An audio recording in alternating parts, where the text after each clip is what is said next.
सुनतानी शादी तोहर सेट भइल का हो? हाँ हो लगता कि सुनो तनी का बोला।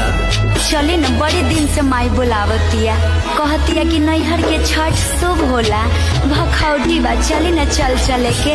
अरे देखते नु बाड़ू कितना काम धाम कुल खेते में लगल बा, हार्वेस्टर चलता उमे कटाता, कैसे जाए बतावा। बाप जी ई कुली काम तो बादों में होई। हार्वेस्टर से लागल बा कटनिया, हार्वेस्टर से लागल बा कटनिया, तू समझत नहीं खुजान, तू समझत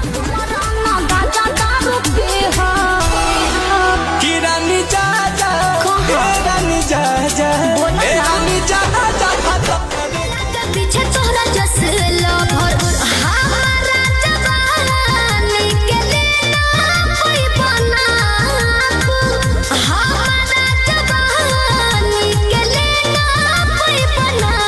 तो चेक करवाला कहीं को बीन पाना चावा, कहीं को सांप आने बाप रे बाप। का बाप रे बाप होई हाल देख दिल हमरो जाना रे। अरे हमरा से शेयर करो। मन जहिया तोरा में खो जाला रे, तब सपने में अपने से हो जाला रे। मन जहिया तोरा में खो में रेडियो दुआरा पर वीडियो, छतावा पर देख लगावा दीजिए जाजी, हमरा बबुआ के बरही मना दीजिए जाजी।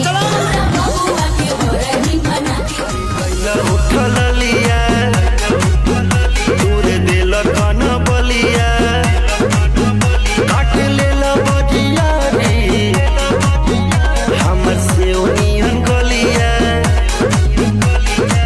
मारो जनी जोर देह बाटे कम जोर, हमर फाटे लगी नस तोड़े तोड़, राजा तनी जाई ना बहरिया, टूटता बदन पोरे पोरे, राजा तनी जाई ना बहरिया। उठल लिया दूर दिल कन बलिया, काट लेल बजिया रे हमर से ओनियन गलिया। मारो जनी जोर देह बाटे कम जोर, हमर फाटे लगी नस तोड़े तोड़, राजा तनी जाई ना बहरिया,